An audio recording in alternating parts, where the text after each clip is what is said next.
And so, my fellow Americans, ask not what your country can do for you, ask what you can do for your country. Welcome to The Politics, Prepping, and Paranormal Podcast. Flippity jibbity nonsense. I thought it was terrific.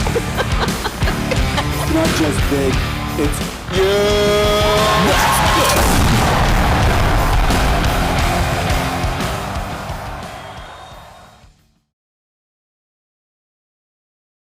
Welcome and thanks for listening to The Politics, Prepping, and Paranormal Podcast. My name is Jeff Morey and I'm your host.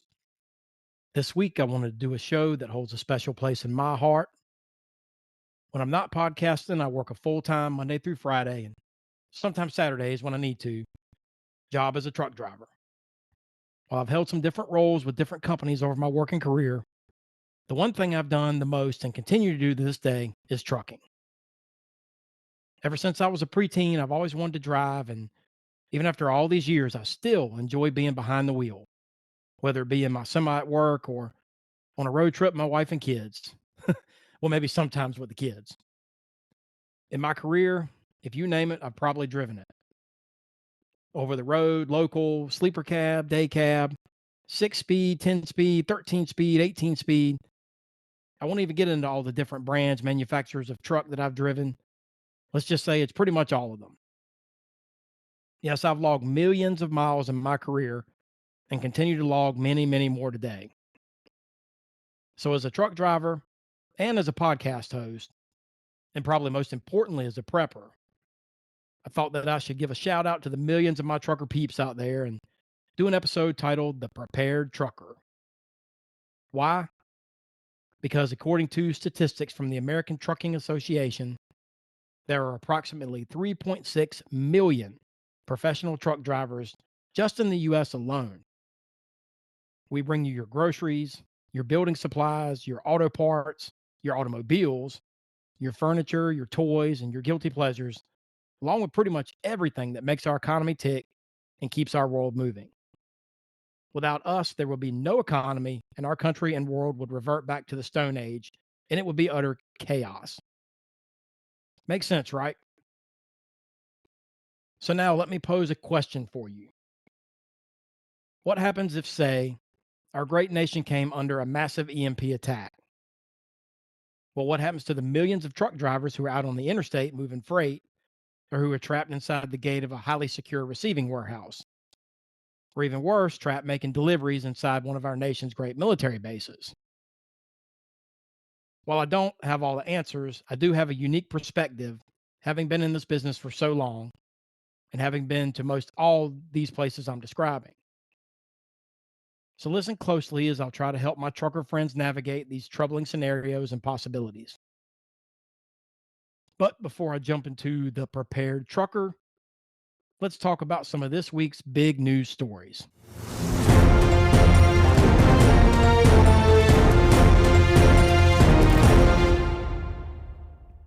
Paramount Global, the parent company of CBS, has agreed to pay $16 million to settle a lawsuit filed by President Trump in which he alleged that an interview with then Vice President Kamala Harris was deceptively edited.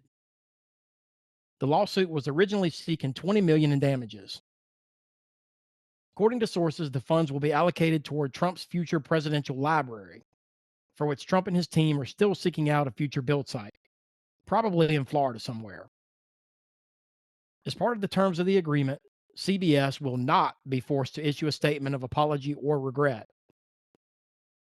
This comes as there is a looming $8 billion merger with the media production group Skydance Media, which coincidentally will require federal approval. High-level Democrats are sounding the alarm and slamming Paramount and CBS for caving to Trump and trying to curry favor with the Trump administration at the time that this massive deal is set to take place. The U.S. Supreme Court had agreed to take on two major cases in the fall that will have massive implications on whether or not the United States can pass and enforce laws restricting transgender athletes from participating in women's sports. As you all know, of course, as part of his campaign promises, President Trump immediately issued executive orders banning transgender women and girls from sports, as well as banning them from serving in the military and requiring their passports have their birth gender listed on them. I'm sure everyone remembers when Leah, competed against Riley Gaines back in the 2022 NCAA Division I's Women's Swimming and Diving Championships and won the national title in the 500-yard freestyle. That event, and in my opinion, Riley Gaines' courage to take on the woke establishment since, has led us to today and President Trump and Congress finally taking a stand and kicking transgender athletes out of competitive sports. I have gay friends, and I have zero problem with them or their lifestyle, so long as they don't force their ideology on anyone, especially children in our school systems. But I never have and never will support anyone transgender or their beliefs. Transgender people are mentally ill people. Plain and simple.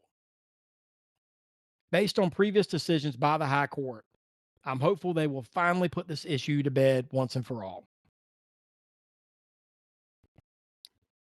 I posted on my social media earlier this week some of the decisions regarding P. Diddy and his ongoing trial. Basically, he was found guilty on 2 counts of transportation to engage in prostitution and found not guilty of 1 count of racketeering conspiracy and 2 counts of sex trafficking. From what I've read thus far, the charges he's been found guilty of only carry a maximum sentence of 10 years. So you know Diddy will probably end up walking without ever doing any time. So many wins these days, but unfortunately money and power always seem to prevail when it comes to these evil celebrities and Hollywood stars. Just as Diddy will walk, we'll probably never see the Epstein list either. Our thoughts and prayers collectively go out to the victims of the tragic floods in Texas this week, as there are now reported 70 people confirmed dead. I'm sure everyone has heard about the group of young girls from Camp Mystic, a Christian summer camp that was hosting 750 girls when the floodwaters struck, where 11 girls are still missing and 27 others have died. Many of the victims were asleep when the floodwaters began rising, and local authorities did not have sufficient time to issue evacuation orders before the river rose over 20 feet higher than normal levels. As a parent, it's hard for me to imagine a more heartbreaking scenario than which the parents of the victims are currently facing. We love you, Texas, and we're praying for all of you. All right, you know I'm not going to finish the news without talking about the passing of President Trump's big, beautiful bill. On Thursday, the bill narrowly passed the House as GOP holdouts Thomas Massie and Brian Fitzpatrick were the only GOP representatives to vote no. President Trump officially signed it into law on his own self-imposed deadline of July 4th. Democrats are beside themselves right now, of course, with major cuts on Medicare, food stamps benefits, and clean energy funding, as well as increasing the national debt, which the latter they've never seemed to care about until now. I'll be honest, I'm torn on the bill. There are parts of it I love and parts of it I hate. I discussed a couple weeks ago with one of my guests, Ava Zalari, who is trying to primary Dan Crenshaw in Texas, the need for single-issue bills, and she agrees with me 100%. This is how both parties push the negative parts of their agenda through by making and presenting bills that are hundreds or even thousands, yes, thousands, of pages long. The Consolidated Appropriations Act of 2021 was 5,593 pages long. I haven't seen an exact confirmed number yet, but I've read the big, beautiful bill is around 900 pages long. I have no doubt there's plenty of trash that the GOP threw in there along with the big wins. All bills moving forward need to be single issue and only pertain to one issue at a time for transparency and clarity for both Congress and the American people.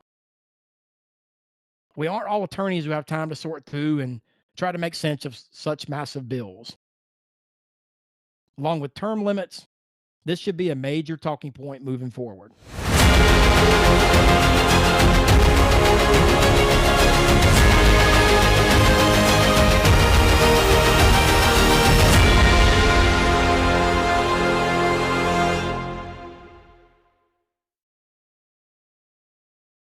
Okay, that's what's happening around the country and around the world this week. Now let's talk about being the prepared trucker.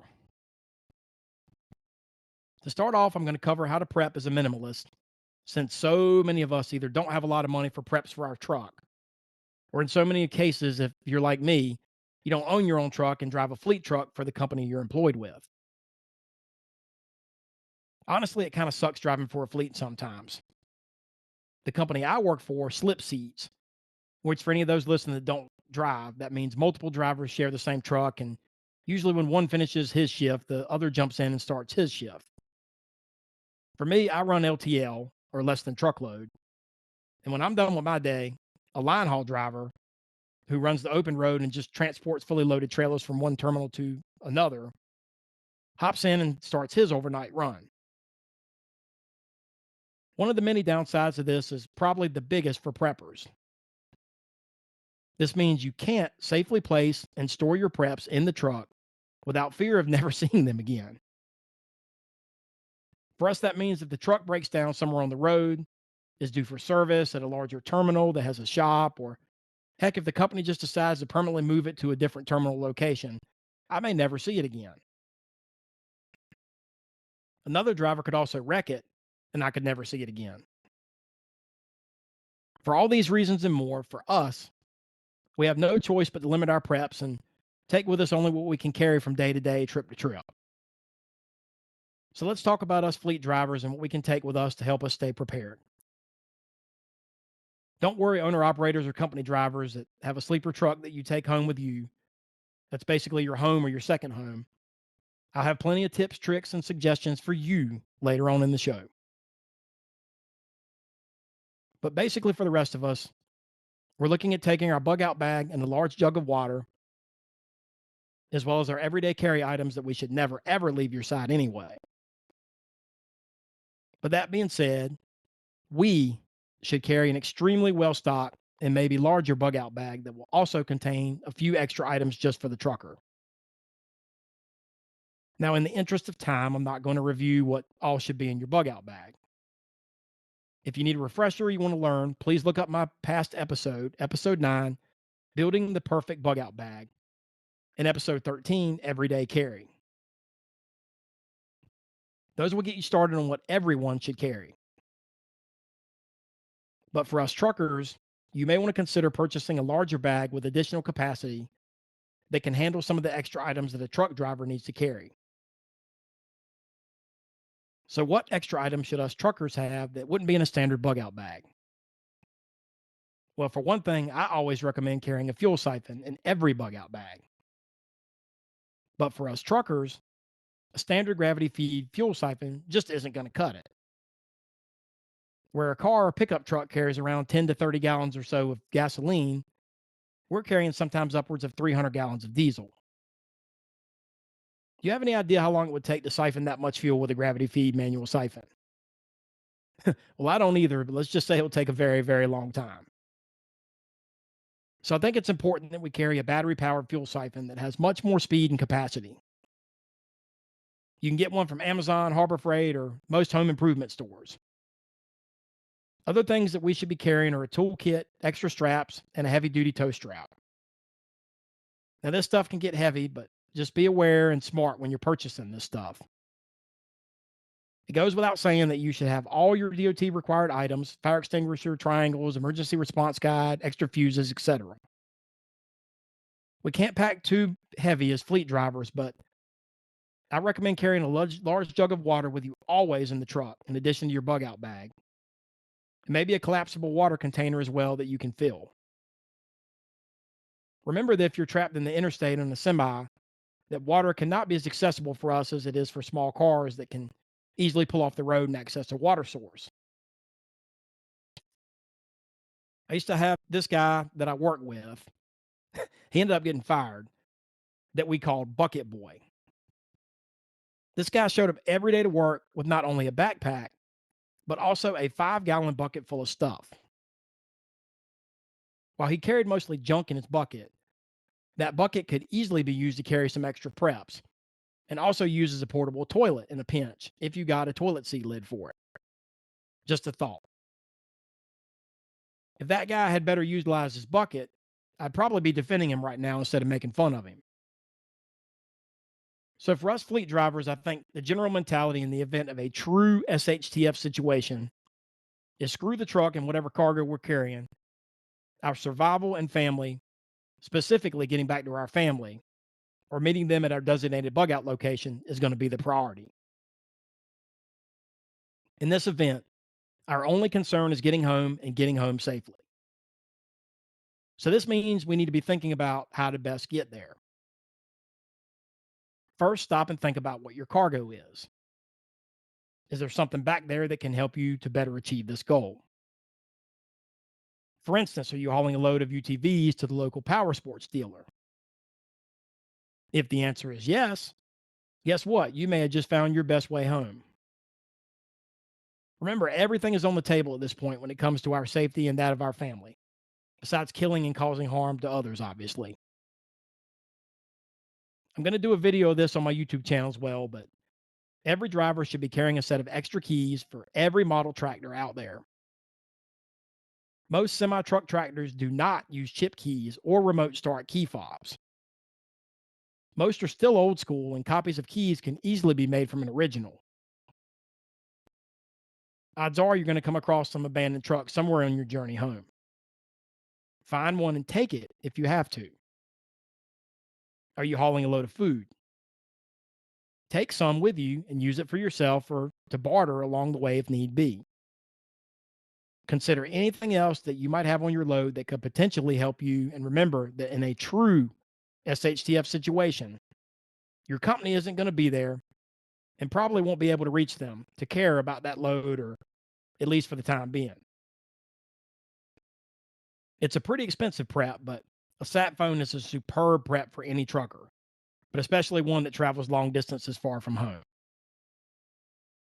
Remember, in the event of a true SHTF situation, the fat cats are going to make sure that they can still communicate with one another. And so for this reason, I do believe that satellite phones will be working when all the cell towers are down. So let's do a review, and I'll add a couple of essentials that I haven't mentioned yet. And this is primarily for fleet drivers and local drivers such as myself. In just a couple of minutes, I'll get into prepping for owner-operators and long-haul drivers. Here's a list of items that you need to consider having in your truck with you at all times. And keep in mind, as with all prepping, this is not a perfect list. This will vary depending on where you live and where you drive. Your bug out bag, which should be larger and more equipped than a standard bag. A gallon jug of fresh water. A collapsible water container. A 5-gallon bucket with a toilet seat lid. Use this to help carry and store things to and from your truck. Extra maps, including a U.S. map and ideally a map of every state, or at least every states that you know you may possibly travel through. Make sure you keep them in a waterproof container. Extra clothing items. Keep in mind also different climates and climate zones. A good pair of waterproof rain boots or even coveralls is a great idea. Boots and rain gear can be stored in your bucket. A set of keys for all make and model tractors. A sat phone if you can afford it. Extra ammunition. I'll talk a little bit more about guns and ammo later. Some cans of wasp spray. Right now, you're probably saying, huh? Wasp spray? Yes, wasp spray. The reason I say that is for crowd control. Imagine a situation where you have a group of angry looters trying to break into your truck while you're trying to pass through a roadblock or something like that. Let's hope they aren't pointing a gun at you, otherwise this will obviously be useless. But they're just trying to break your windows and jumping up at you. You can spray a wide angle and hit a lot of people at one time with wasp spray. It won't kill them, obviously, but it will sting and hurt them bad enough that they back off and leave you alone. I wouldn't carry cans of wasp spray in and out of your truck every time, but grab a couple cans, leave it in there just in case you need it. It can be a very cheap, powerful weapon if need be. Of course, your standard pepper spray works just fine here, but it's going to cost you way more and probably have the same effect with a smaller spray or dispersal pattern as wasp spray. Now, the items I added to this list, of course, assume that you have an incredibly well-stocked bug-out bag. I think this is a great place to start if you're a fleet driver, local driver, or slip seat like I do. Now, before I jump into owner-operators and long-haul drivers, let's discuss one important topic: carrying a gun or guns in your truck and the varying laws from state to state and country to country as well. In the United States, in 1986, the Peaceable Journey Law passed, which allows truckers to carry a firearm through states where they may not otherwise have a license to carry. Now, there are lots of different conditions that are associated with this law. But basically, as the law states, drivers can carry a firearm in your truck, provided the driver can lawfully carry in his or her state of origin, be it by permit or constitutional carry. But the firearm must be unloaded or contained in a locked box outside of the driver's reach. There are many states in which the driver must pass through the state without stopping, and others where only short stops are allowed. And of course, any state where it isn't allowed or doesn't reciprocate carry laws, you'll never be able to spend the night. So this obviously makes things very tricky for us, especially when your carrier flat out outlaws you from carrying at all, as many do, such as the one I work for. I have no problem going on record here and calling out any carrier that forbids their drivers from carrying. Driving is a far more dangerous job than what people give us credit for. We should all be allowed to prepare to defend ourselves if necessary. My wish is that one day, through my connections with this show, I may be able to help out my fellow drivers in that aspect. One day, hopefully. But until then, I'll leave you with a thought and one piece of information on the matter. The thought is this: your safety and security comes first. In almost every case, your employer and even state troopers or DOT cannot search your personal belongings without probable cause. Just keep that in mind. The information is this: there is an awesome concealed carry gun law map on the U.S. Concealed Carry Association's website. It's a great resource to look up.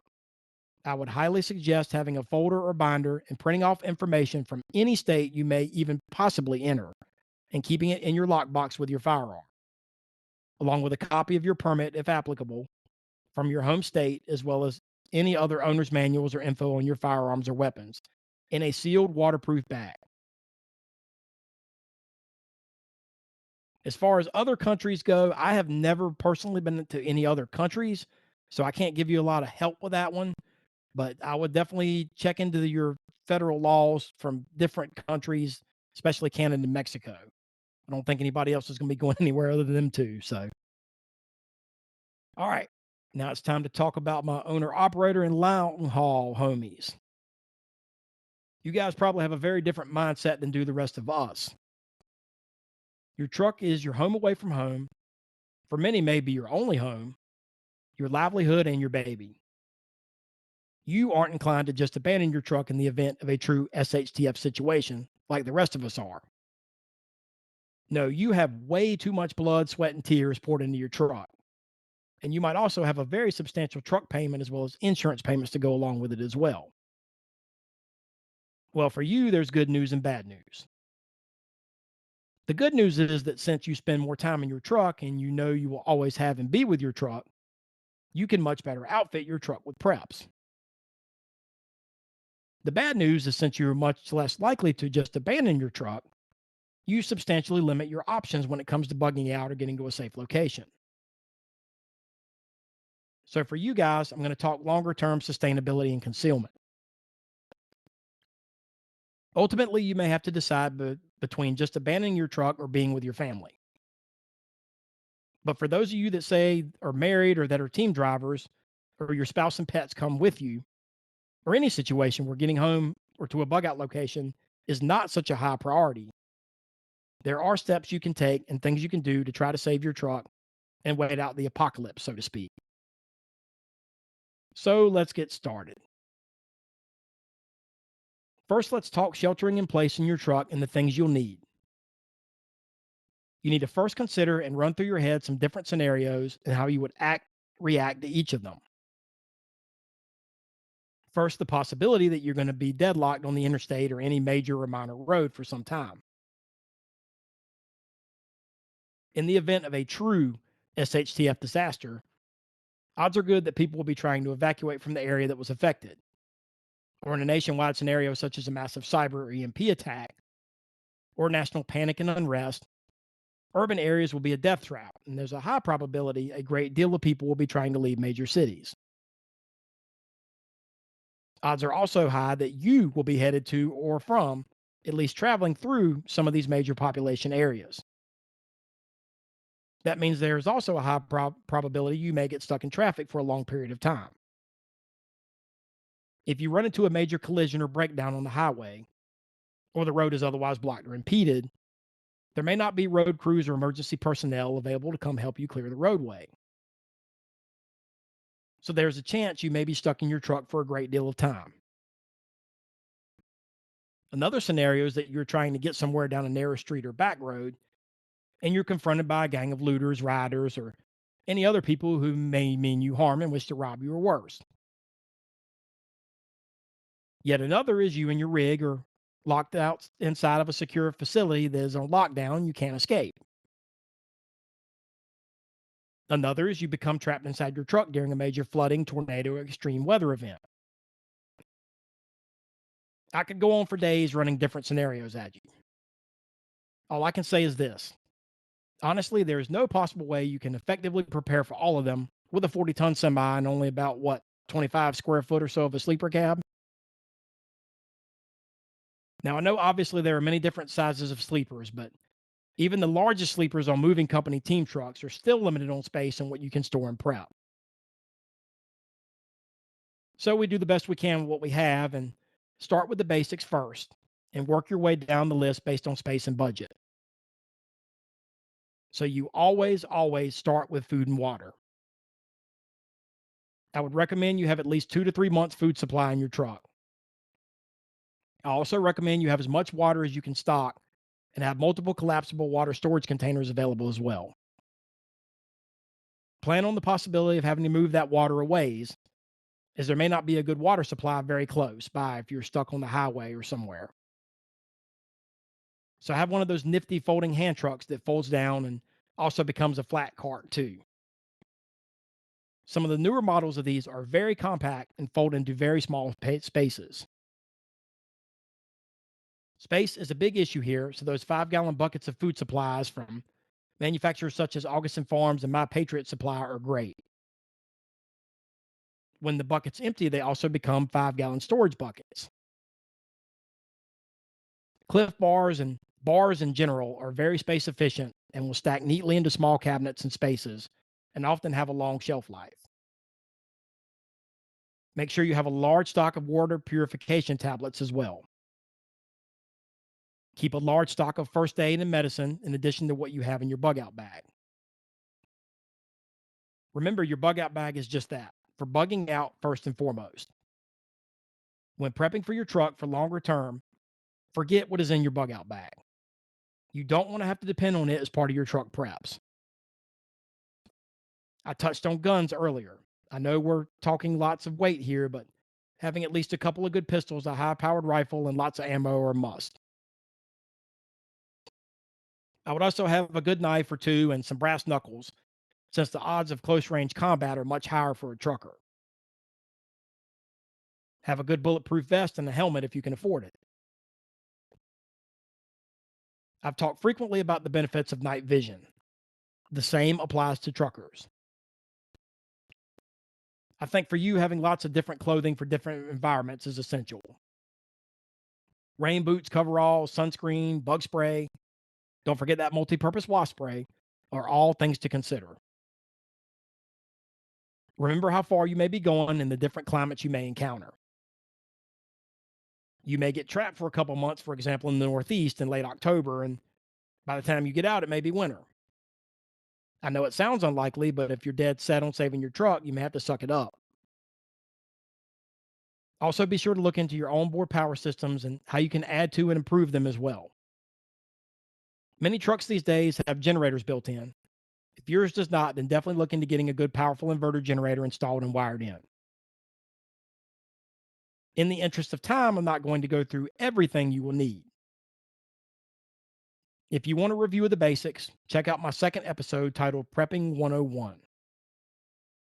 That show will give you a great review of the basics, and you can plan and decide how to scale back what you will need based on your routes or driving habits and the space in your truck. However, I will add a couple of things here that I think are very specific to over-the-road truck drivers that will be big difference makers for you. The first is getting to and from your truck quickly without expelling so much energy. I think every OTR driver needs to look into getting a compact folding electric bicycle. I've seen many different models and manufacturers with prices ranging from as cheap as $150 to $175 to like $5,000. Just be sure to consider the range, speed, weight capacity, and how small of a space it folds into.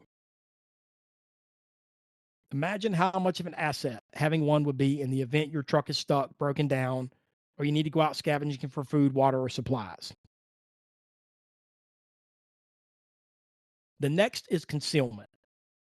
In the event that you need to hide for any length of time, you need to disappear. Be it parking to sleep, avoiding civil unrest, parking the truck so you can go scavenge, or hiding it longer term so you can get to a safe place. You need to be able to find a parking spot off the highway and a small accessible patch of woods that you can get in and out of, but still blend in and conceal your truck. There are several manufacturers that make huge camo tarps that are designed for hunting, small buildings, and farm equipment that can easily be utilized for your truck. I know Uline sells a massive 40 by 60 heavy duty camo tarp that I think is around $425. Keep in mind, actually using something like this is going to be a task, and it may even have to be a two-person job to do it. You might need to have a step ladder or a small ladder to get high enough to cover the truck. So get one, find a good place to store it, like under your bottom bunk, and practice using it. Next on my list for you OTR guys and gals is security. A couple things I will mention here for you in particular. First, invest in some 360-degree motion detectors that you can deploy for when your truck is parked or you're sleeping that can alert you in the event of an intruder breaching your perimeter. Second, invest in a drone with a live video feed that you can use for surveillance and checking out your perimeter. Your truck is your safe space and where your defenses and survival items will be. Next up, if you run a dedicated route or you know your lanes and where you'll be running, consider trying to find and locate some safe places where you can bury caches of food and food supplies along your route. Maybe even identify some safe places where you can mark on a map and on GPS where you can plan on hiding your truck or hunkering down if need be. Also, if you've listened to any of my previous prepping shows, you know I'm a strong advocate of the mantra, drill, baby, drill. Practice different scenarios and get some of your friends involved. Maybe some fellow truckers can benefit from one another and even form a trucker mag group, which is a mutual assistant group for those of you new to my show or to prepping. Run a drill where you come upon a roadblock and you encounter armed marauders. This is where, especially if you're team drivers, you can learn to work together and identify roles and duties of each person in the event of a disaster. Another essential prep for an OTR trucker that is often overlooked is a good chainsaw. Having a quality chainsaw is such a versatile prep in so many ways. In addition to being able to cut into trailers and vehicles if needed, you can also use it to help clear obstructed roadways, clear out a thicket for concealing your truck, use cut wood for blocking and bracing, and use cut wood as wheel chocks too if you need to park your rig or your trailer on a hill or incline. It can even be used for self-defense if necessary. Did you know that there are even manufacturers that make diesel chainsaws? Yep, diesel. While they're pretty rare, they actually do exist. While I don't think they're as reliable as their gasoline counterparts, having a diesel chainsaw would mean you wouldn't have to carry a can of gasoline around with you, and you could even siphon fuel from your truck tanks if necessary. Just a thought. Finally, let's talk about the exterior of your truck and how that can potentially help you in an SHTF situation. You guys and gals that have those huge brush guards on the front of your truck, you're already doing good. Those can come in very handy if you need to punch a hole through traffic or break a gate or barrier. You want to get real serious and take your security preps to the next level? Theoretically, you could hook up one of those remote controlled garden sprayer systems that has the water sprayer nozzles on all sides of your truck and fill it with, say, pepper spray that you could spray on demand on all sides if your truck were in the middle of a raucous, violent crowd. Now, I know I'm going pretty far out there, but oh man, if I had the money, I would love to equip a doomsday scenario semi and film it. Use your imagination, and I'm sure you can come up with some pretty extreme preps and ideas of your own. As you can see, if you think about it, I think our mindsets will vary greatly based on who you work for, if you're a company driver, owner-operator, team driver, where you run, what you haul, how long you're out, what you drive, and how much space you have.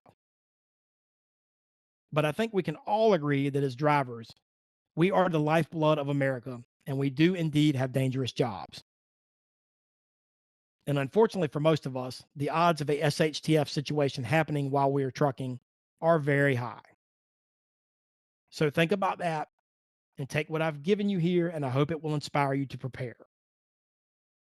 Be safe out there, fellow drivers, and I hope if this is the very first time you listen to my show, you'll like and subscribe to my YouTube channel or on your favorite podcast platform.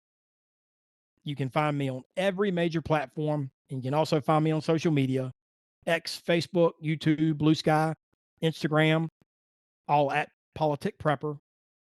Or you can email me at thepppodcast@yahoo.com. See you next week. Thank you for listening to the Politics, Prepping, and Paranormal Podcast.